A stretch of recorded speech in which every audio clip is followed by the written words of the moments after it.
Thank you everyone for joining.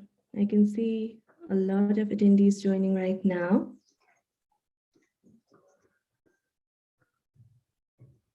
Welcome to the United Nations Forum on Business and Human Rights.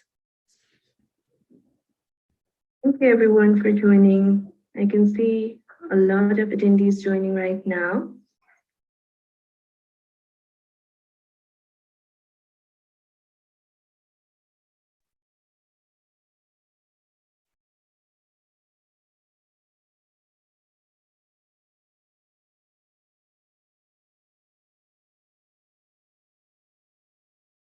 Welcome everyone. Thank you for joining us for the session titled Business and Human Rights, Youth as Levers of Change in Asia Pacific. I'm Monica Shrestha from Q Design, and I will be a technical facilitator today. If you have any questions for the speakers, please use the Q&A box. Please also use the chat function to share any introductions or interventions from your end. Please note that the session today is recorded and live streamed on YouTube. If you have any questions about Zoom or require technical assistance, please feel free to raise your hand or drop a message into the Q&A box. I will now hand over to the moderator of the session today and Business Human Rights Specialist at UNDP, Harpreet Kaur. Harpreet, the floor is yours. Thank you. Thanks, Monica, and greetings, everyone. Thank you for joining us today. I'm Harpreet Kaur, Business and Human Rights Specialist at UNDP Asia Pacific Regional Center. This session, Business and Human Rights, Youth as Levers of Change in Asia Pacific, is co-organized by the UN Working Group on Business and Human Rights and the UNDP's Business and Human Rights Asia program. The aim of the session today is to assess the progress made so far in implementing UNGPs in Asia, the challenges that remain, and the opportunities that we can seize to strengthen the discourse in Asia. Now, discourse on business and human rights in Asia has been rapidly emerging, particularly in the last couple of years. Many states are developing their national action plans on business and human rights, with Pakistan adopting one recently. India, Indonesia are towards the final stages of drafting their national action plan, while Vietnam, Malaysia, Mongolia have all made commitments and are in the process of NAP development. If we look at the thematic issues or the priorities that these NAPs have, that the priorities that are there in the national action plans in the region, we see some of these recurring themes, and these themes are labor rights, environment, land, environment and natural resources, corruption, public procurement, privacy and data protection, human rights defenders, gender equality, cross-border investment, and that kind of pretty much sums up, some of the key challenges that we have in the region in the context of business and human rights. Last year, at the Asia session of the annual forum, we discussed the role of various actors under the UN Guiding Principles on Business and Human Rights in preventing business-related human rights abuses in the region. The 2020 UN South Asia Forum on Business and Human Rights, as well as the UN Responsible Business and Human Rights Forum, highlighted the lack of one of the key actors in this space, youth. Youth engagement in the business and human rights agenda was constantly, that was one subject that kept constantly coming up in the recent forums that we've been organizing. And we see that as a missed opportunity. I mean, particularly because, the world today is home to 1.8 billion young people, over half of which live in Asia, the largest generation of youth in the history. They have the potential to galvanize support for responsible business conduct as consumers, as investors, political activists, students, lawyers, entrepreneurs, social media campaigners, defenders, and future business executives. In fact, they have been leading on many critical human rights issues. And in that context, with me today, we have these young leaders who would discuss the challenges and opportunities to the effective implementation of the UNGPs in Asia and would tell us how practitioners like us can harness the role of youth as levers of change in promoting responsible business conduct and holding corporates accountable for harm to people as well as planet. With that, I would now like to introduce our panel today. We have with us, and this is in no particular order, Zoha Shahid, the Senior Research Associate at the Research Society of International Law in Pakistan, Mohan Rabidas, President Jagoran Youth Forum Bangladesh, Noura Al Suleiman from Insaniyat Project Manager at Migrant Rights Org. We also have with us Chelsea Islan, an Indonesian actress, model, and activist, Justin Jose, the PhD candidate at University of South Wales in Sydney, and we have with us Mulan, who's a youth activist from Myanmar. Also, just note here, Mulan would not be able to switch on her camera here because of the security concerns, and we would try to protect her identity. And really thank you, Mulan, for joining us today and taking this stage. And in the end, we would have, last but not the least, we have Professor Surya Deva, who's the chair at the UN Working Group on Business and Human Rights, and will also be giving the closing remarks for the session. Thank you, everyone, again for joining us today. I'm going to start with Zoha. Zoha, we're discussing that Pakistan recently adopted the National Action Plan on Business and Human Rights, and you've been engaged in the process. Can you share some of your experience with us, and particularly reflecting upon what role was played by the young people in the development process in Pakistan, or if you've seen any engagement with young people in the similar policy development processes in the country, and any reflections on the region? The floor is yours, Soha. Thanks. Right. Thank you so much, Harpreet, and for inviting me and giving me this opportunity to speak with regards to the National Action Plan on BHR for Pakistan. The process for the NAP started back in 2019, I believe, when I joined the Research Society of International Law as well. And we were supposed to give technical support to the Ministry of Human Rights in developing the National Action Plan. And we followed the exact same template that has been provided under the guidance of the UN Working Group. The idea behind the development of the NAP was that it needs to be a process that is transparent and that is inclusive. And that is something that we really emphasized on during the stage of developing the national baseline assessment, and then subsequently with the consultations that were carried out to identify what priority areas needed to be part of the National Action Plan as well. So of course, the process was a very long one. The journey has not ended yet, even though Pakistan has published a National Action Plan. We do hope that we're going to continue to see how it's going to evolve and update with changing social attitudes and changing social problems. But with regards to the youth and how the youth can be used as a driving force, the idea is that at the end of the day, even the BHR campaign started with the youth being levers for change in Pakistan as well. We need to see how the youth collectively in Pakistan at least is our conscience for our society. Things that have been the norm for past years and past generally for decades are now being questioned by young people. And we can see prior to the development of the National Action Plan as well, that there have been countless movements with regards to women's rights, with regards to child rights that have been championed by young people in Pakistan. And they have used the power of social media and they've used the power of protesting to ensure that policy change occurs, and our ministry and at least our government entities do take that into account as well. And we've seen during the NAP development process as well that young people were a very important part of the consultation process. They were there during our consultations, which we conducted in the majority of the cities of Pakistan, to be able to identify which priority areas should be mentioned within the National Action Plan, at least for the first 5 years. And in my experience, at least, not to discount anything that everyone else has done, but for young people, at least, I think they are a very important part of the discourse.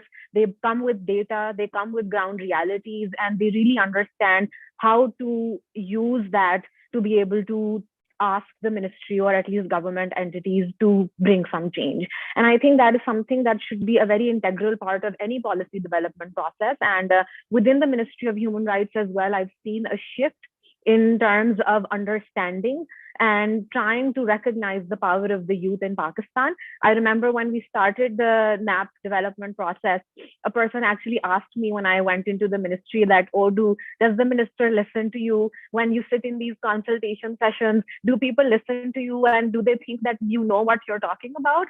And my response was that if you know what you're talking about and you have enough knowledge and you are able to convey it, I have seen people being responsive to you. And that is something that the youth really understands in Pakistan, that at least if you're coming with information, and if you're coming with with generally a perception that the government or generally organizations in Pakistan are going to be receptive to, then at the end of the day, you are listened to and you can effectively introduce change as well. And at least in Pakistan, with the Aurat March, which is the movement for the empowerment of Pakistani women. And we've seen countless protests that were carried out by the young people, especially with regards to the protection of labor rights.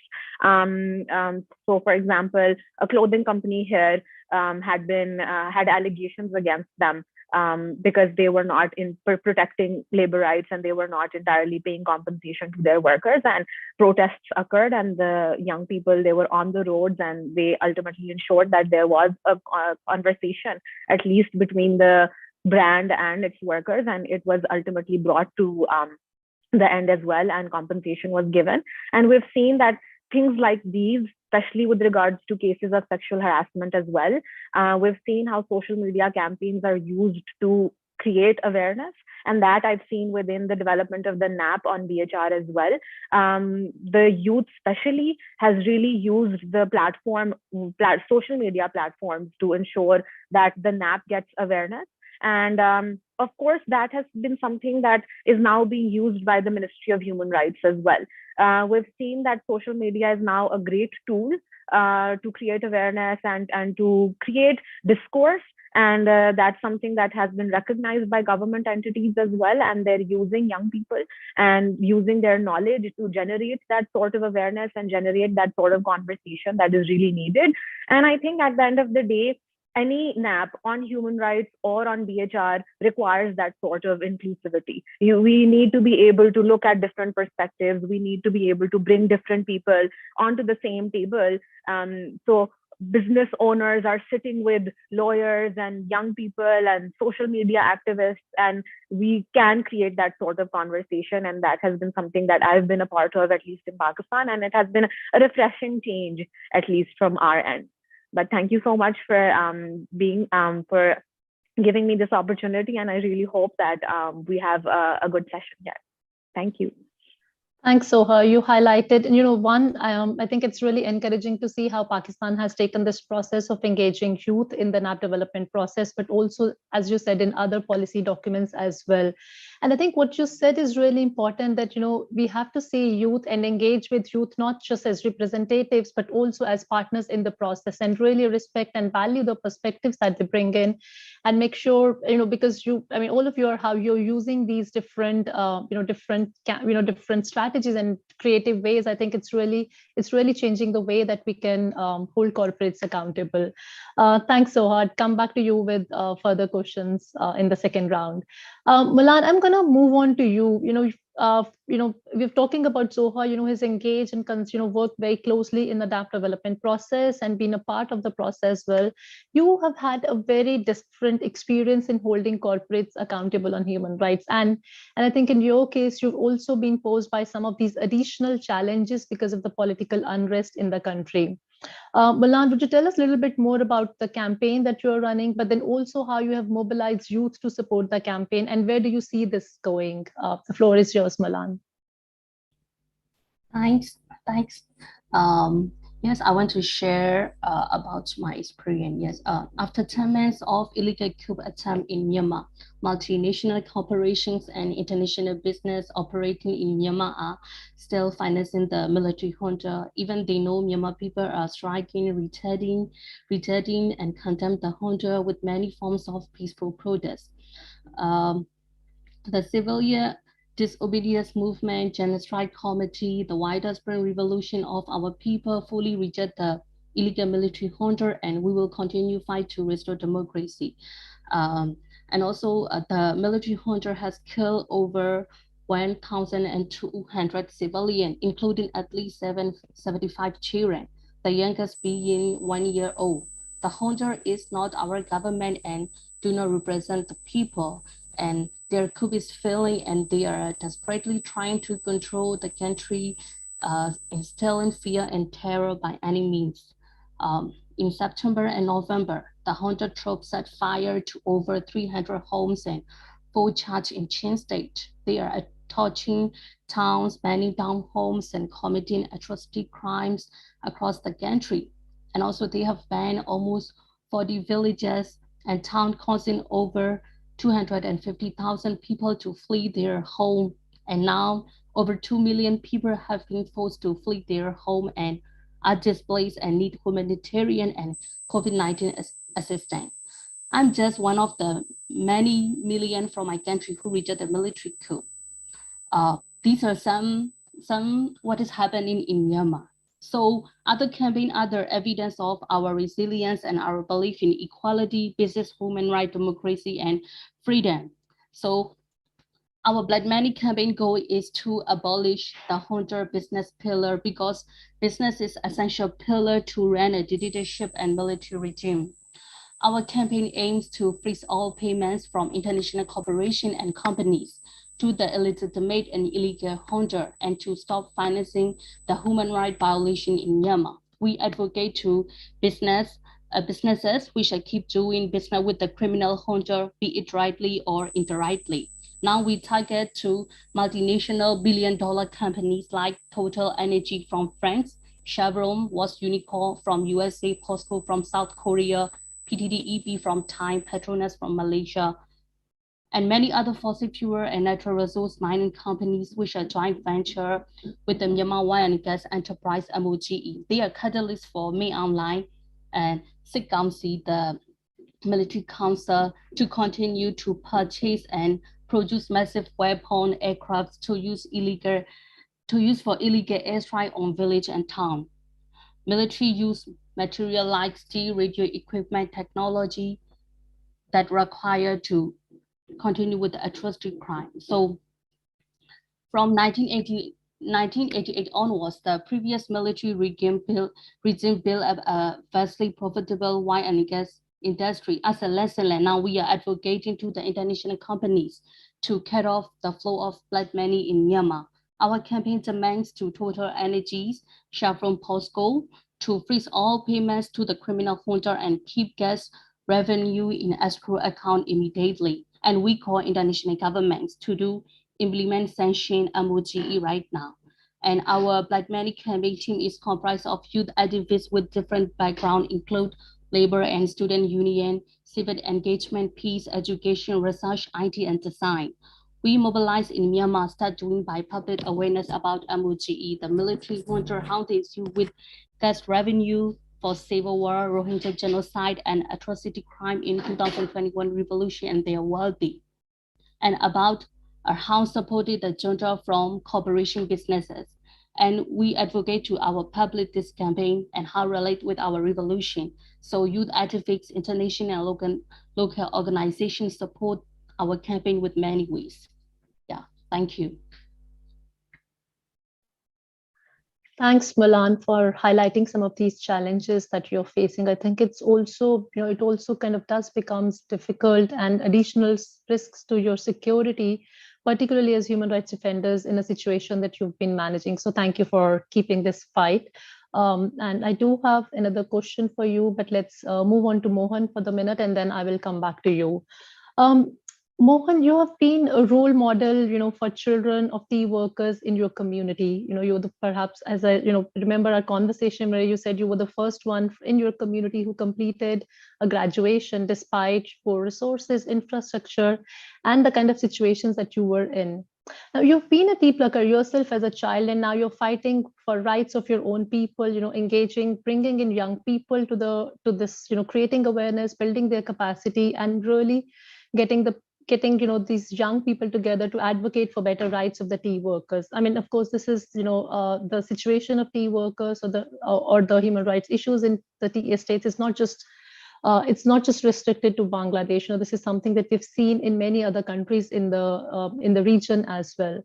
So, Mohan, tell us something, kind of more about your work, your journey as a child laborer in a tea estate to rights advocate, and some of the challenges that you continue to face while upholding human rights in your region. Thanks, Mohan. The floor is yours now. Thank you. Especially thanks for giving me opportunity to speak in such important forum.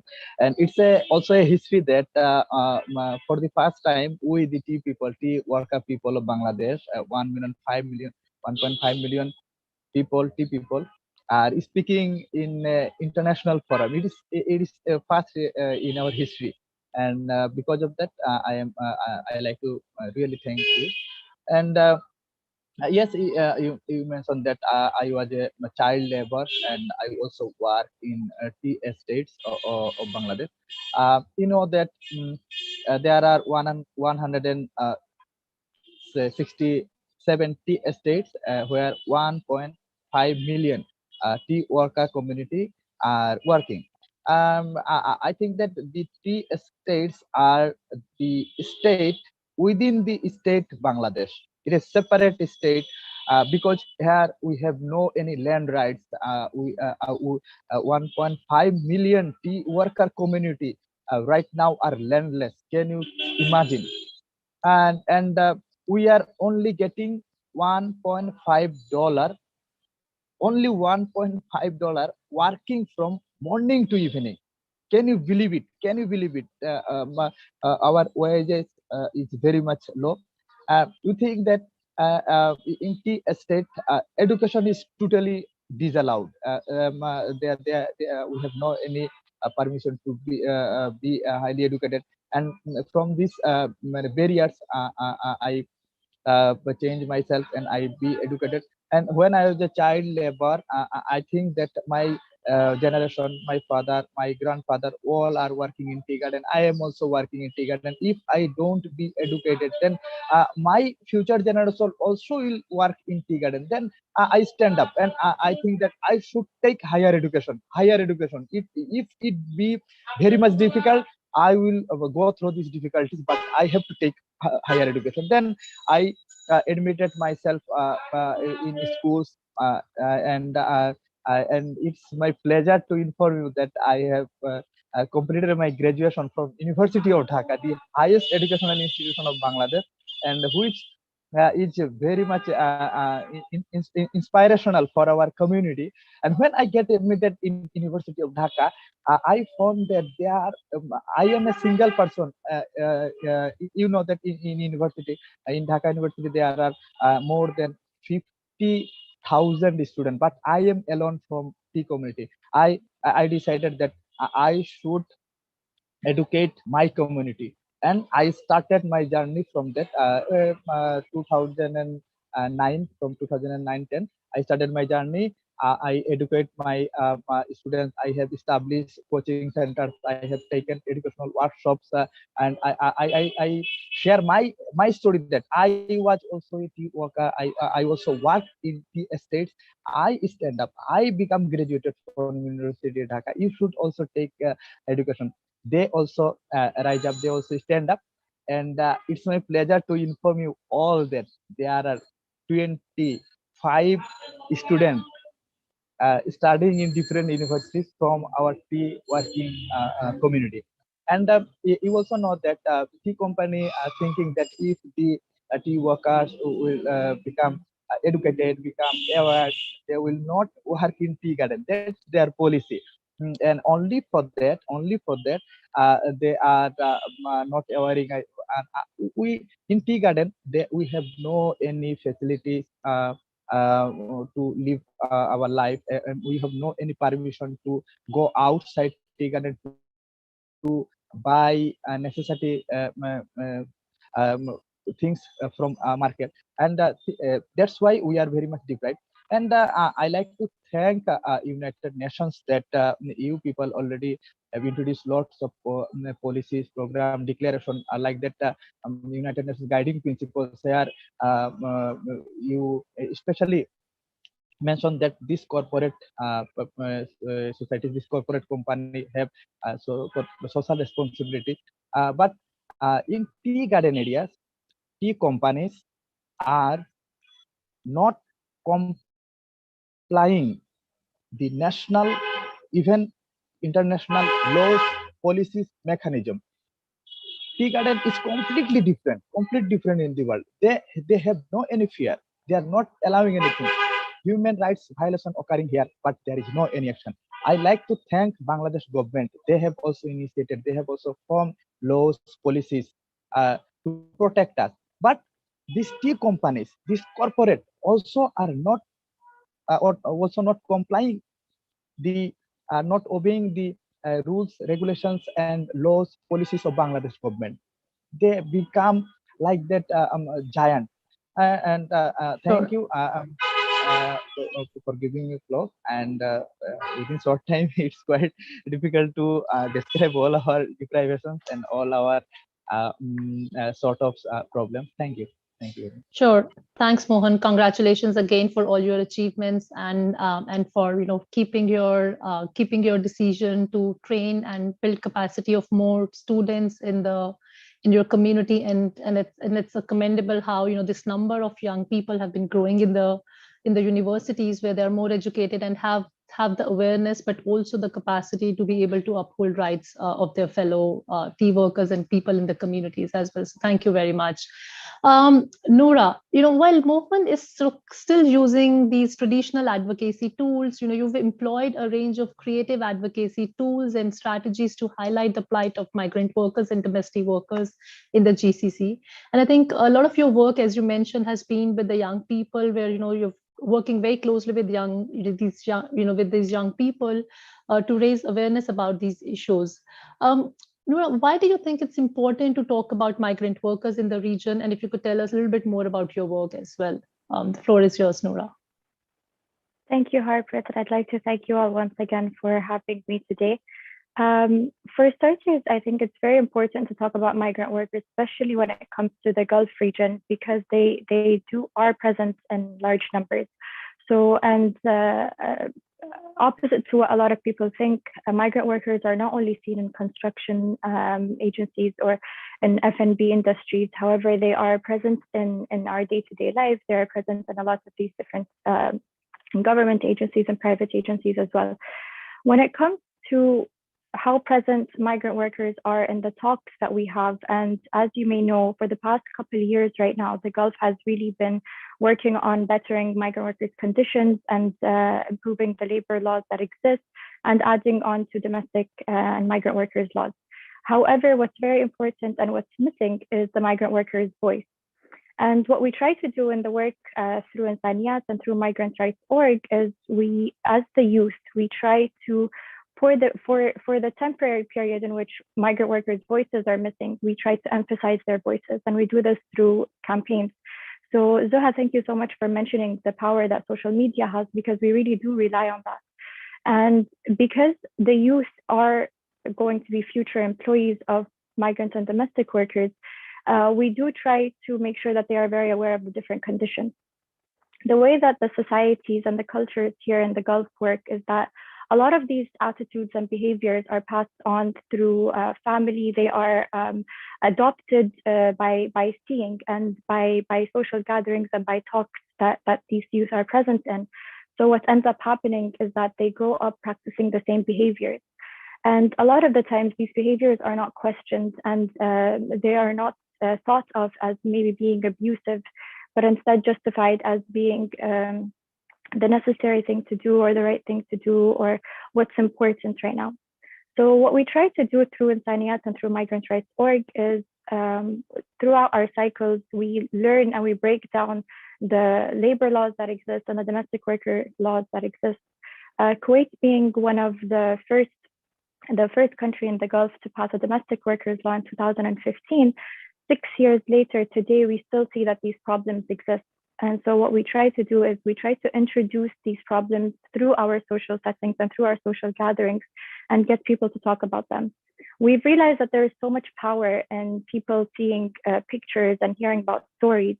And I'd like to tell you about one of the campaigns that we had that did have an impact, and it was an art gallery that we did, in which we had shared migrant workers' stories and instances that they faced. And a lot of people that attended this campaign attended this gallery, left saying that they had no idea that this existed. They had no idea that this existed because it's very rare that we spark up these conversations. There has been this invisible social wall that was built between the us and the them, in which these conversations do not happen. And this is also important to mention, because migrant workers not being present in the tables on the discussion tables means that we do not hear from firsthand experience what is missing in the law, what is missing in these policies. Um, One of the things that was very interesting is that during COVID, a lot of these problems were discussed online, they were discussed on social media. One of the main things that was discussed is accommodation, which us as activists, we already knew that there were issues with accommodation and the non-payment of wages and long working hours without getting overtime. However, because with the social distancing and these policies, it was made clear that migrants were not able to socially distance because of the poor accommodation that they were given. That being said, then means that the companies or the agencies in which they were employed through would need to be questioned as to why they are not abiding by the labor laws that exist. Thank you. Great. Thanks, Noura. I know we were just getting a little bit over time, but thank you. I think you raised really one of the key issues is about, where are we going to bring the voices of the people? And, when we're doing these consultations, when we're making decisions, are we really bringing a diverse set of people? Are we really bringing in right holders to this conversation? Do they have opportunities to also raise the voice and make their voice count? And I think that's a really important point. So thank you for that. Noura, from you, I'm going to move to Chelsea. Thank you for joining us today. You're yourself an influencer in your country and beyond. You engage with young people. You have many followers, and in some ways, you've been also really pushing the, sort of promoting the sustainable development goals in your work as well. So Chelsea, tell us how do you think the youth can become levers of change in promoting business respect for human rights and corporate accountability? Thank you. The floor is yours. Thank you so much, Ms. Harpreet. Allow me to briefly introduce myself. My name is Chelsea Islan, and I am an Indonesian actress and an active UNDP Indonesia SDG mover. I am very excited to be a part of this discussion on the Asia session of the 10th Annual United Nations Forum on Business and Human Rights. First of all, thank you so much for this opportunity to hear our voices and also for allowing me to represent the Indonesian youth on this critical issue. I understand that human rights agenda in businesses is not a popular subject among youths in Indonesia. Nonetheless, we, the next generation, could play a role in this particular aspect of the SDG agenda if we were given the tools to learn and discuss the issues.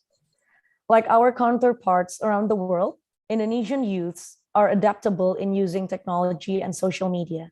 This is a chance to discuss business and human rights in a way that is understandable to a younger audience. Our youths could become business and human rights advocates or BHR movers if we provide them with the easy to digest information with no technical jargons, such as through interaction, infographics, and other forms of communications. In essence, you need to speak in our language, swift, short, and succinct. Most of us will go blank if you start lecturing us on a capacity development and leveraging why can't you say it as it is in the real world, training and maximizing opportunities.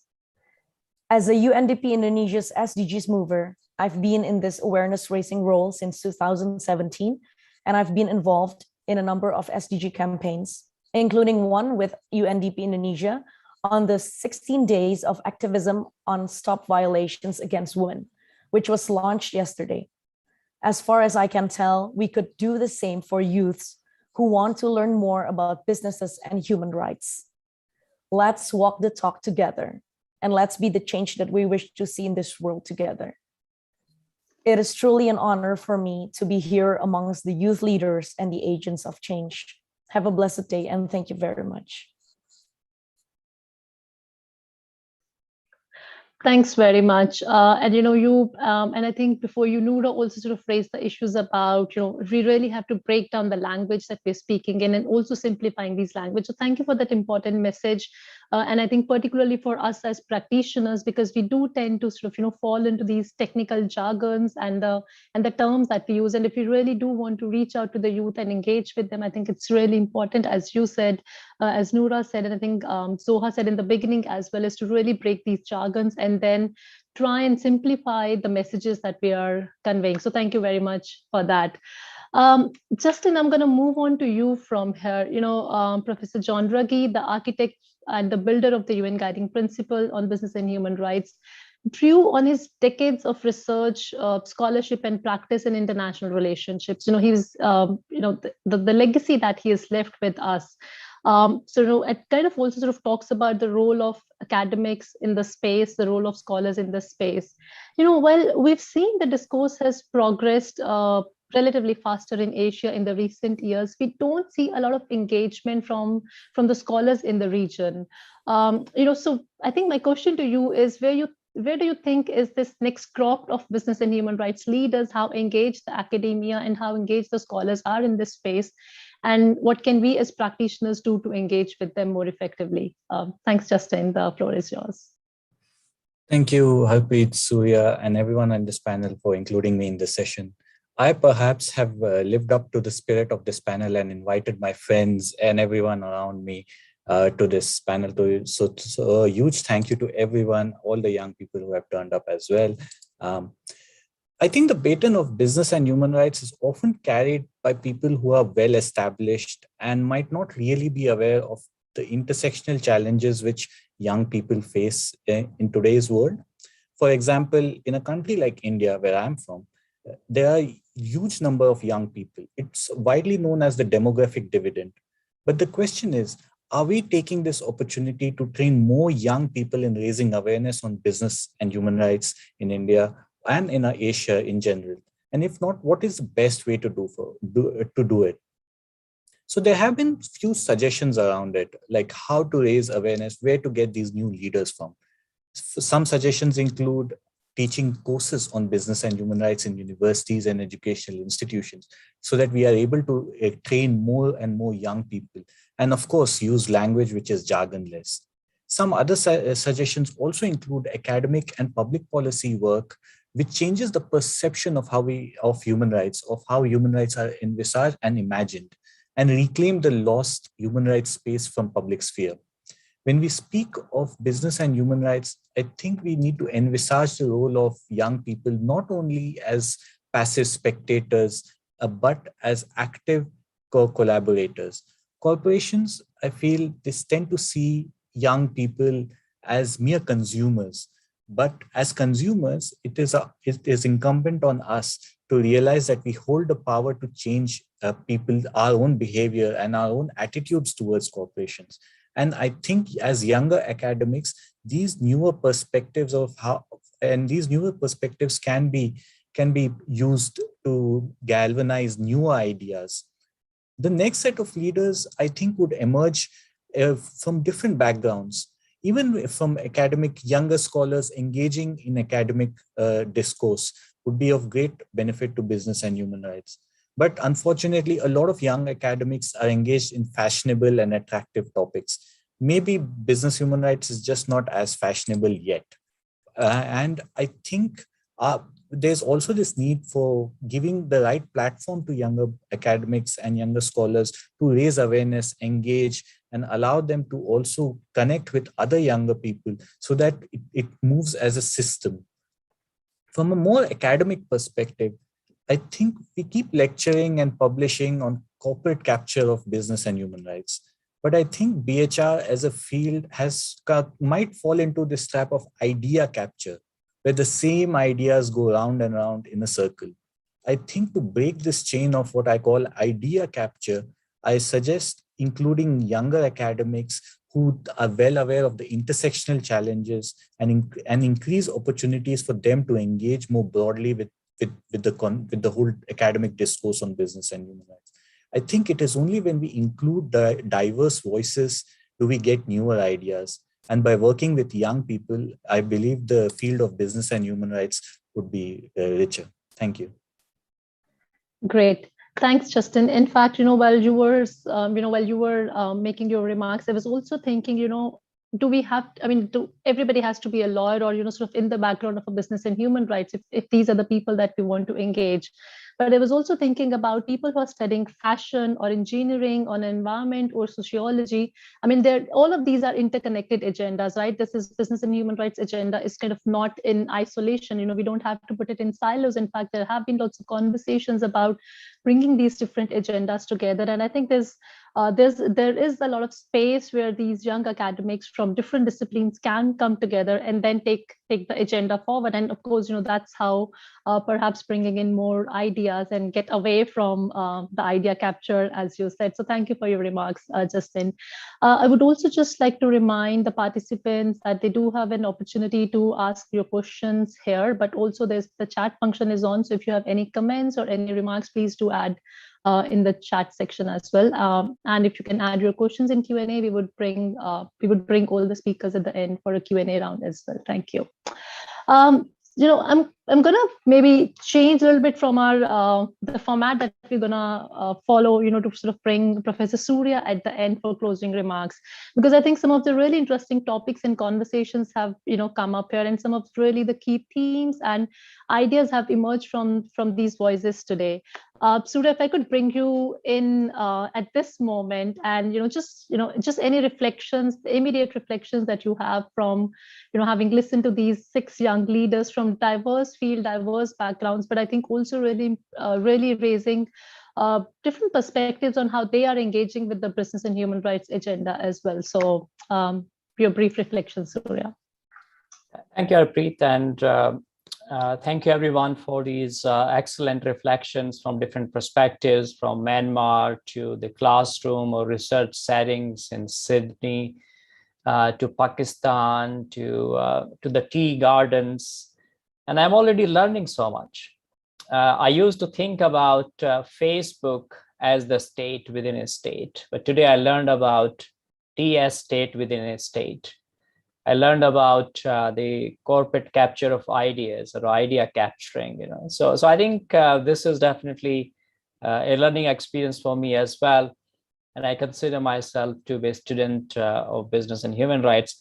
I'm no means a youth, so don't really fit well in the session, but I was trying to look back when I started my journey 21 years back in this particular field. I was perhaps more akin to the participants and the panelists this session. And I was thinking, I had no idea about business and human rights then.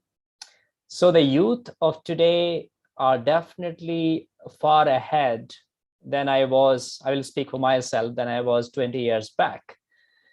And if we do not use this opportunity and we don't give them the space that they need to push the business and human rights agenda, I think we are definitely going to miss a key opportunity.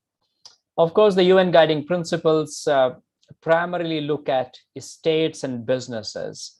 But I strongly believe that we need multiple levers of change. And I'm very glad that we are able to do this session together with UNDP and explore the role of youth in this lever of change. And I think this issue also came out in terms of the adaptability and resilience and creativity. I have been amazed by the youth on the streets, I would say. Whether these are the streets of Hong Kong or Thailand or India or Myanmar or anywhere else, I think youth have been very, very creative. And I very much hope that we give space to youth of the world and they can work with us to overcome some of these challenges, because they are perhaps more adaptable. They are perhaps more innovative than us, in my view. And they know how to solve these challenges better than us in some of the situations. So I think we need to nurture, work with them, not in a vertical space, but in a horizontal setting where they are partners, collaborators. And I think that issue came up. It's not just we trying to help them, rather we working together to move the governance challenges together. And I think that is very exciting. And if I just mention my last point, let us take climate change or new technologies as an example. So I think when it comes to new technology, I'm totally dependent on my sons who are very young, right? And I think that provides me the idea that probably I'm not good enough to deal with those challenges. Let us take climate change. Climate change is going to impact the youth more than us. And I think I see the relationship twofold.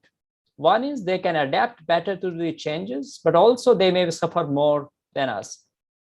And because of these two factors, I think we need to create more space to the youth leaders. So a huge congratulations to all the speakers and for the UNDP as well to join hands with us to organize this session. And back to you, Harpreet. Thank you. Great. Thanks, Surya. I heard adaptability, resilience, creative, innovative, and as partners and collaborators. And I'm already feeling very old when you're saying all of this. So thank you for that. But I do have a couple of questions that I was hoping to ask the panelists here. But I see there's a question in the Q&A. It's an anonymous attendee. So yeah, it's anybody can answer this question. I think this is to all of you as the panelists. So congratulations to all of you young speakers. The question is, what sparked originally your interest in business and human rights? How can we spark the same interest from some of your peers? Anybody who would like to answer?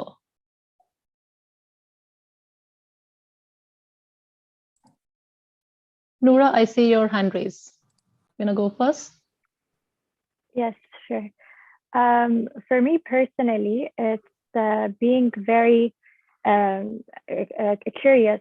And I always wondered, especially when it came like the past few years, I always wondered what happens behind closed doors and whether or not everyone's getting the same treatment as I am getting as an employee myself.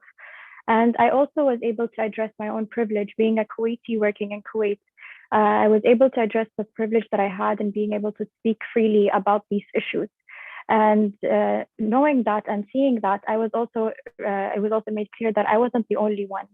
So being able to have these open conversations with my peers and my colleagues and even my family members in areas and in places in which these conversations did not exist before.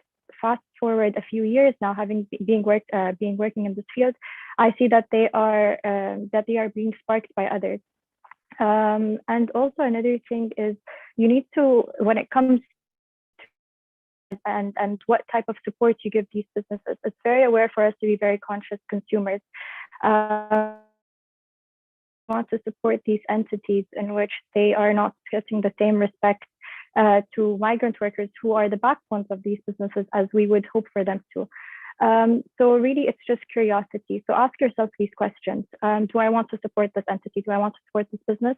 And if you acknowledge the privilege that you have to speak up about these issues, boundary, push your privilege to the max, and then you'll be able to see that you're not the only one who was thinking about it, but maybe others just needed someone to start speaking about this.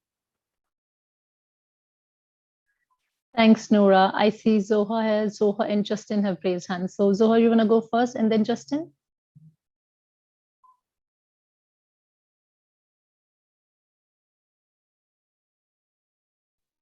Zoha, the floor is yours.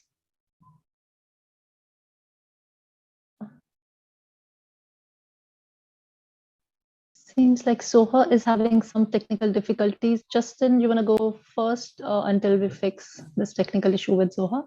Thanks. Sure.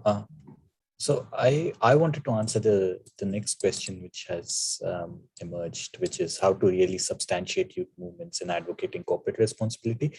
I think there's often this perception that young people, when they are out on the streets, that it is not of great value or it is not adding any value to any systems, or young people have a lot of time, so they do these things. Whereas I don't think that's actually true.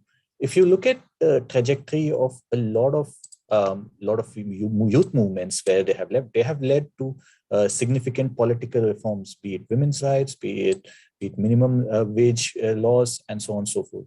I think one of the ways in which to substantiate youth movement or to kind of increase engagement is also to raise awareness about it, like that. And this raising awareness can be through many means. For example, as a younger scholar, I try to write about it.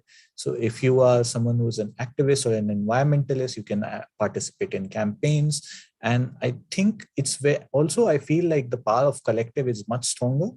When you are part, you have to surround yourself with people who are also interested in your ideas and engage with them. Of course, you cannot convert an atheist in overnight, but it is good to always have a conversation around it with friends, families. I often use movies as a way to introduce people so I would suggest a nice movie which kind of is tangentially related to my research, and then I explain them what I'm doing. So I think we have to find newer ways, like use a Netflix show or some other newer, or a tweet to say, to kind of, and then start the conversation with people who are interested. So I think it is a more rounded strategy when you have to talk with young people. Thanks. Thanks, Justin. Some really cool ideas. And if you can share your Netflix list, we can perhaps circulate it around among the participants as well. I see Zoha is back. Yes. Sorry, I had a hiccup there. Sure.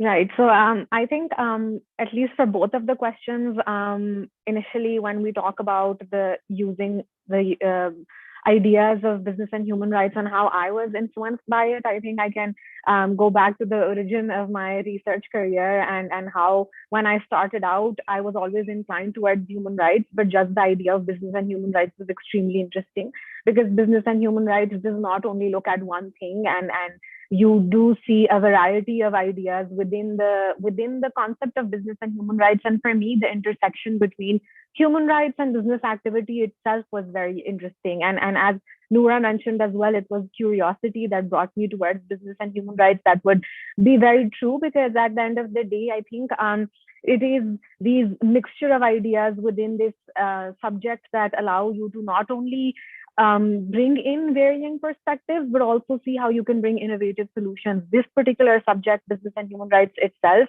is one of those areas where you can bring innovative solutions and where you can really garner the invaluable source that the young people actually are. And for me, that was definitely something that was very interesting and that attracted me towards this. As for the second question, how to substantiate youth movements, I think at the end of the day, it's about giving value to youth movements themselves. We do sometimes perceive youth movements as lacking the sort of integrity as such, because we're not really looking at the profit-oriented views and interests, etc. But at the end of the day, I think it's the conversation that people have that really brings everyone together. So at the end of the day, if corporate entities do sit with young people and really understand what kind of ideas they have, they will realize that not all ideas are just wrong just because we're young people. At the end of the day, there are a lot of innovative solutions that we have. And as Professor Surya mentioned, climate change and new technologies have really shown us how the youth itself can be an invaluable source, and that should be the focus. Thank you so much.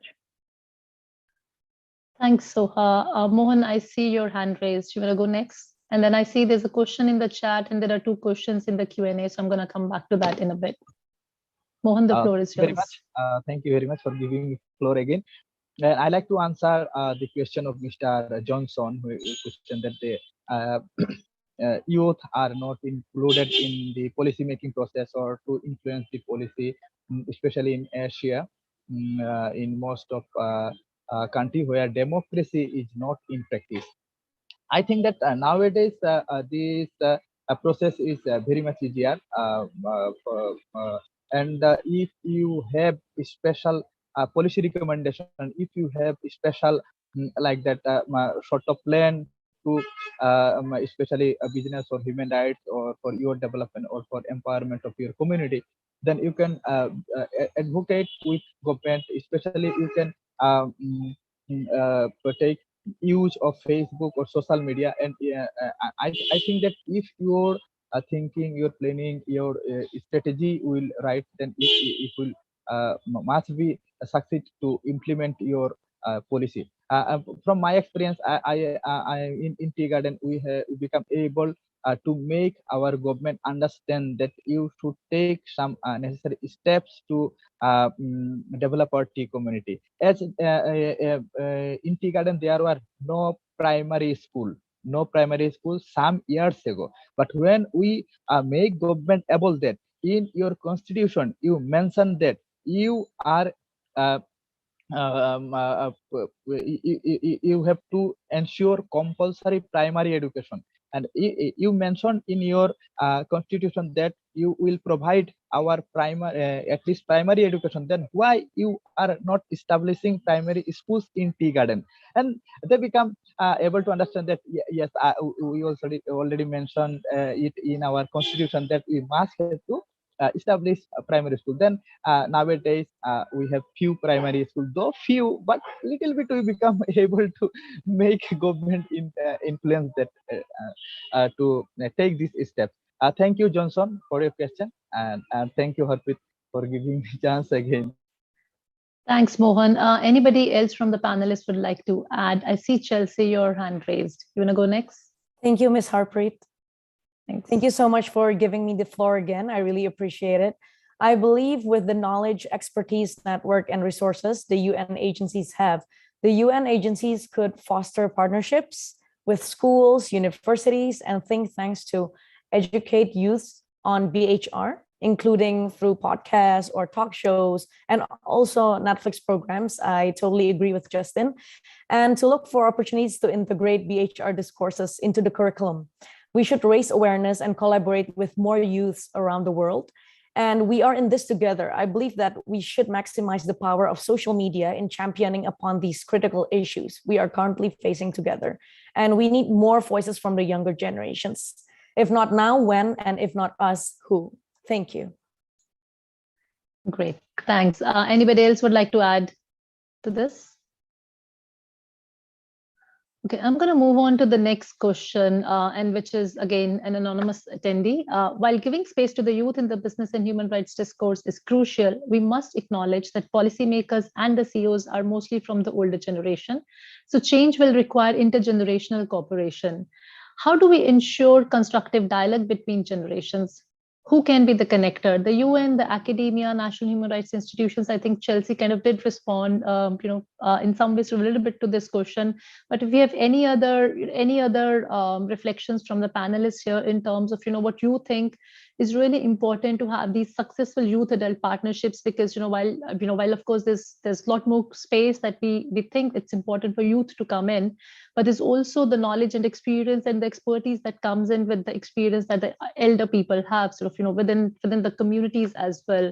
So how do you think we can this could be an intergenerational approach or cooperation that could help take the agenda forward? You especially for me this question. Mohan, if you want to add to this, sure, please go ahead. And then I see Zoha would like to respond to this question as well. Of course, Joha, yes. Joha. It's okay, Mohan, you can go ahead and then we'll ask Zoha and Justin. I see both of their hands raised. So if all of you can take maybe a minute each, that would be helpful and we can respond to more questions as well. Thank you. Mohan, you can speak now.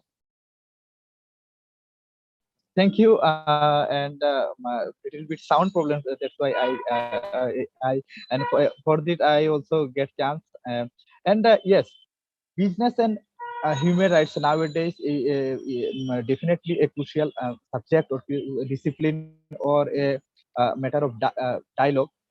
And we should raise awareness among the stakeholder who are violating human rights.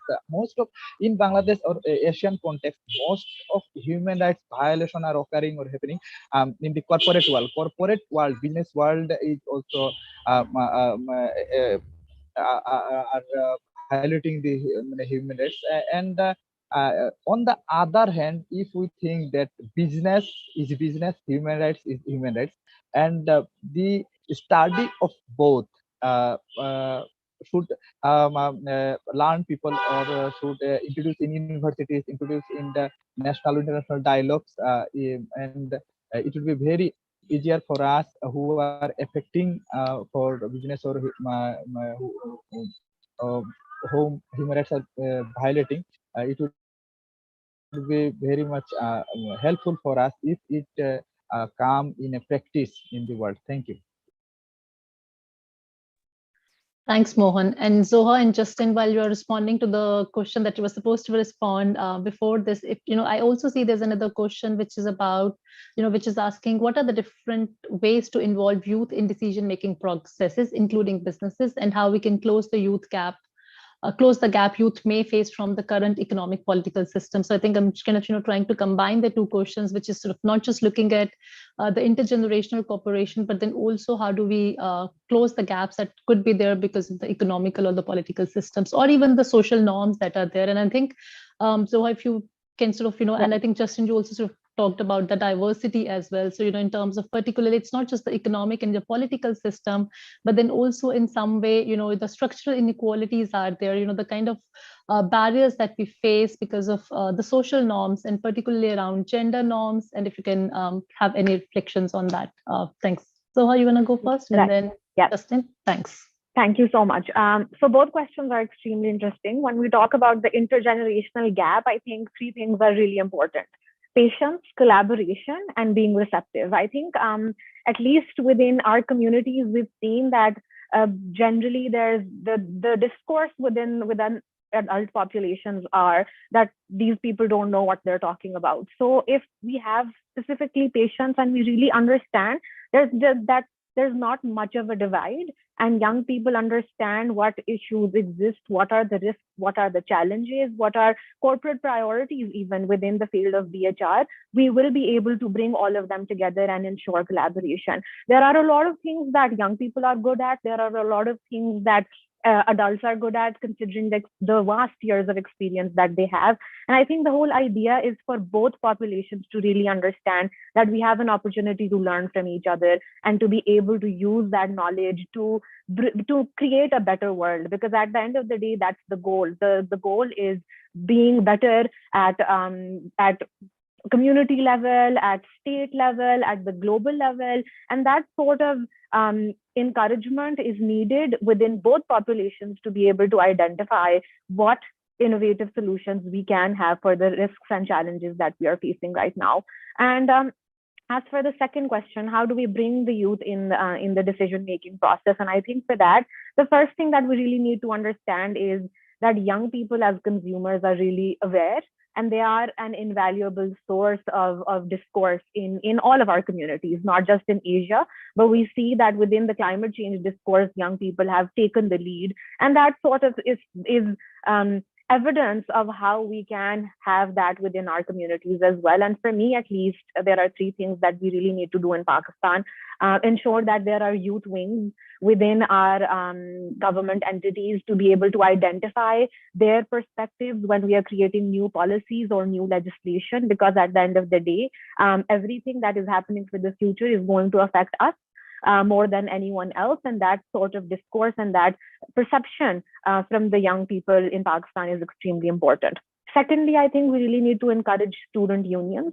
That is something that, at least in Pakistan, we've seen is restricted and is frowned upon, because student unions are generally discouraged. But that sort of discourse is something that we really need to encourage, and we need to be able to see academic discourse within the BHR field as well.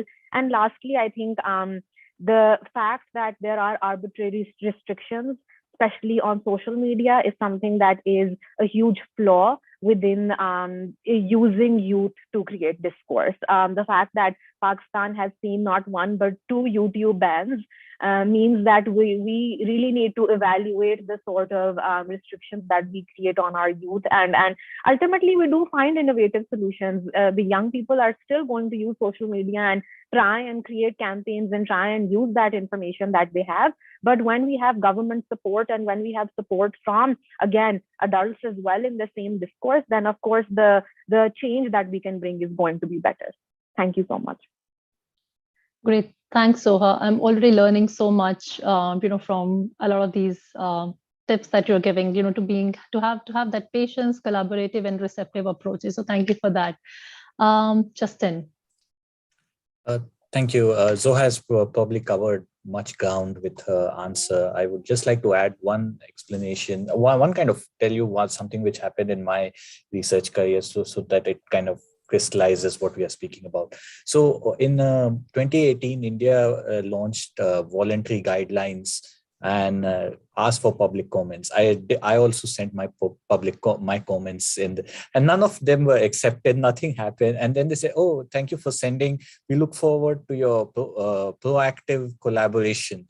And well, the collaboration never happened because they never really cared about my opinions. Nothing was added in the voluntary guidelines. Like nothing I said was even taken remotely seriously, I suppose, which I don't blame them. But I also think like it would be nice to at least tell us like, oh, well, this is a group which you can join in, or have an email list where you can add people. So something as small as, if you ask public comments, if the ministry is asking for public comments, then you do send your public comments. You work for a week and you send your comments in, and then there's no active collaboration beyond that. That also, this kind of experiences also lead us to believe that that this it kind of crystallizes the gap between how regulators and people who make policies versus people who are younger people who are interested in it. So even when we show interest, there has to be a collaboration, has to be some kind of like indulging in your activities. It can't be an authoritative, as Surya before said, like a vertical chain. So, but unfortunately, it happens to be that. So I think one of the ways could be to just encourage young people to include us within the discussions if we show interest. Sure. Thanks, Justin. I hear that, feedbacks are really important. It's really important to give feedback and to stay engaged, but then also provide other avenues and other opportunities, even if things don't work out at that particular moment. So thank you for that. Milan, I'm going to turn to you now. I think there are a lot of questions, perhaps, in terms of the youth advocacy and how how youth have been in how we can engage youth in the decision making processes, particularly in the context of the current political systems as well. If you could also help us understand in some ways some of the challenges that you have been facing, particularly in your campaign and engaging with other young people. When you're engaging with other young people, are they facing any additional barriers, and how are you addressing some of these barriers within your communities as well? Milan, the floor is yours. Thanks. Yeah. Yes. I'm also a youth activist, and also I have done youth empowerment in my community last 5 years ago. So in our country, youth promote youth participation in politics and economy. We advocate each other, and also because in our country has experience, we live military rule, so we want to get democracy, we want to get freedom. So our youth want freedom. So we have tried to, and also we have trying to participate in politics, and also youth and also youth participation is very important to youth participation is very, very important also. And also youth are a key youth are a key person for in politica to build to build in decision making. So yeah.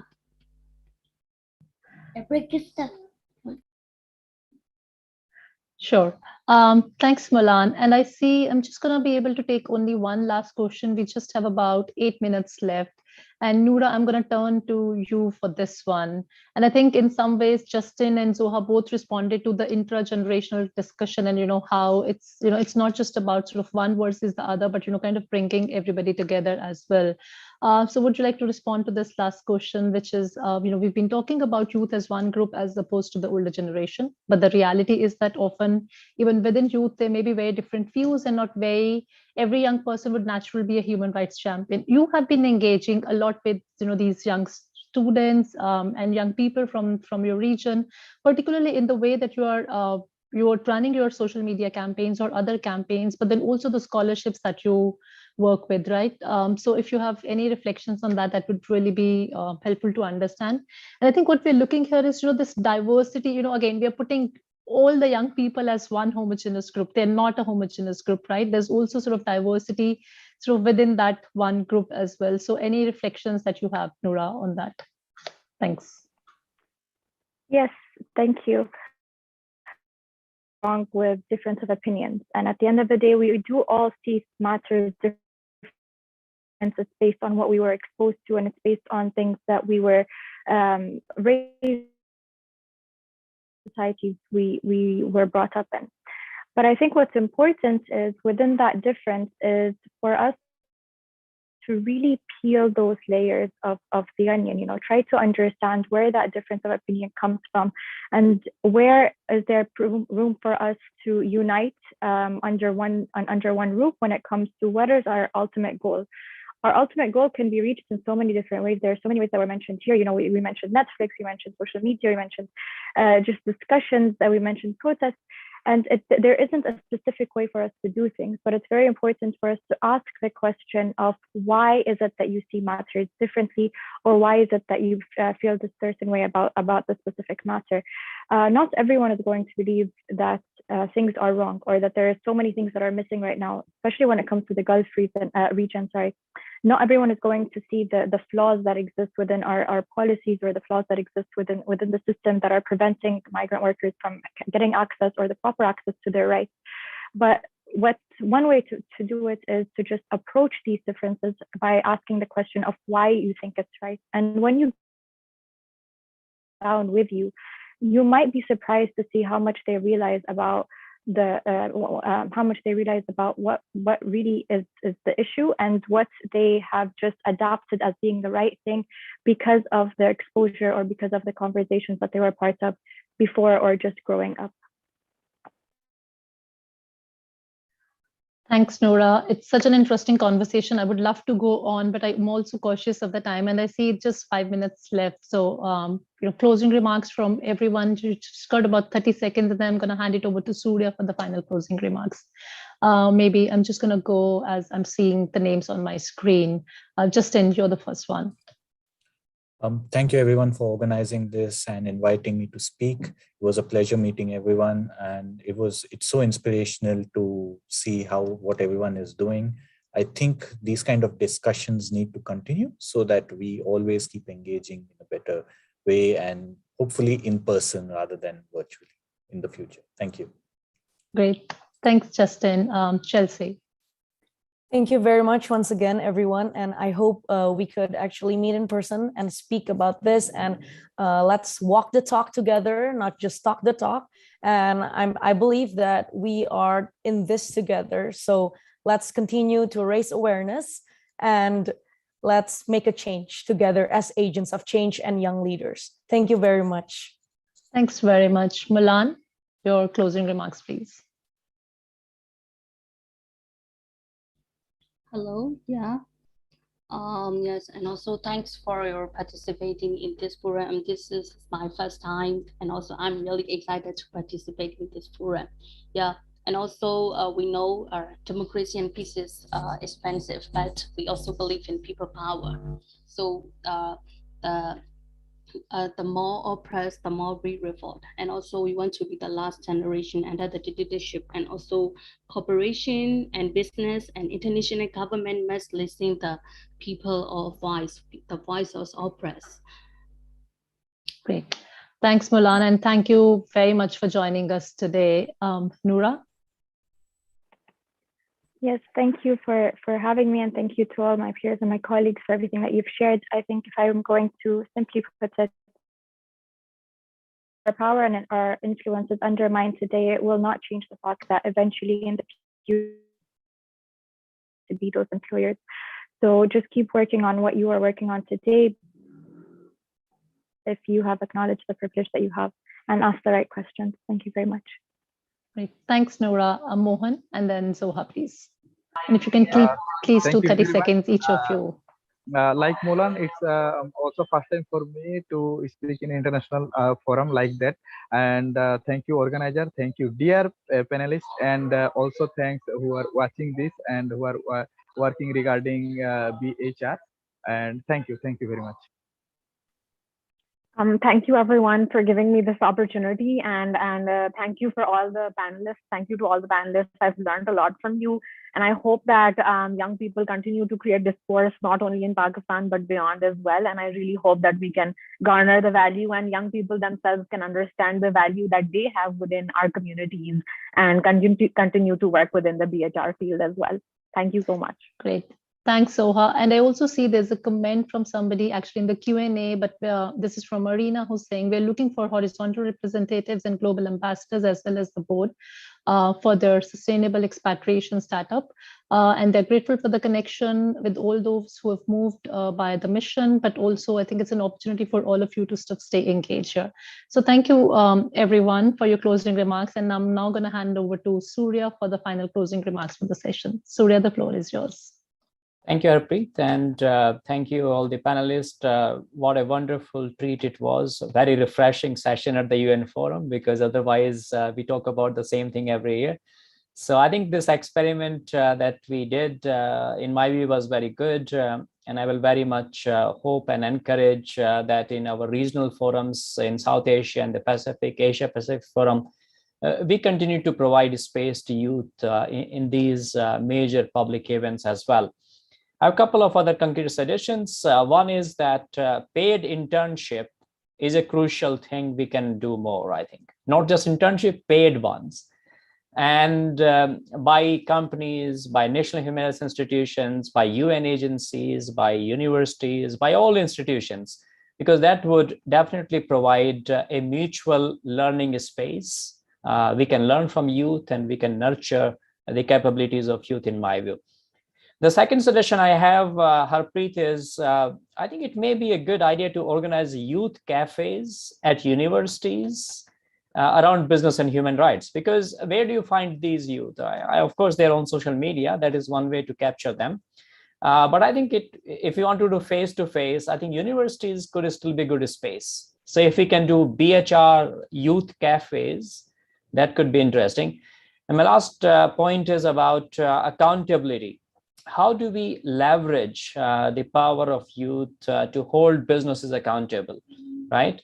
So working in collaboration with trade unions, working social media platforms, as consumers. So how can we mobilize them as levers of change? I think we should look at all these possibilities. Thank you very much once again for excellent moderation, and all of you for your participation. Back to you, Harpreet. Thank you, Surya. I'm going to take your advice of the youth cafes, and we would make sure we do something around it, definitely at the South Asia Forum on Business and Human Rights, which I know we've been having conversations about organizing somewhere around March, but I think that would be a good starting point for us to start implementing some of these recommendations.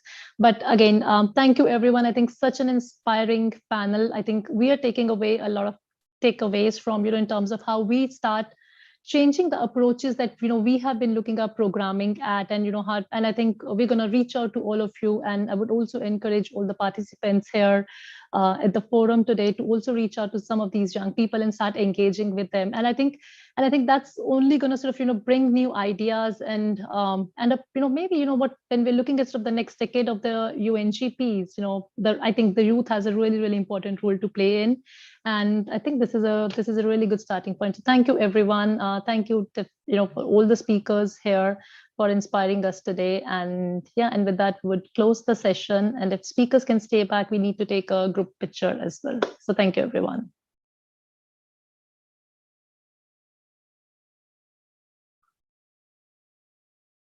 Monica, we can close the session, but if you can take a picture with all the speakers, that'd be helpful.